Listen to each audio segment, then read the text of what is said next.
Dito kami sa kabundukan. Naglakad-lakad kami ng asawa ko. Guys, naglakad-lakad daw. Lakad-lakad kami. May ginawa siyang ano. Kabawasan sa sarili, guys. Yan, ano pa pala, batakaw kasi, guys. Ang dami ng handa, guys. Kaya kumain na kumain. Ayan tuloy. Ayan to na, nagbawas. Napasubo.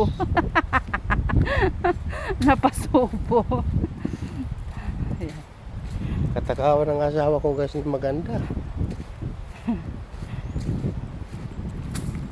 Ang layo. Ayan. Hinihingal na tuloy ako. Bundok po yan. Oh. Sa bundok po kami.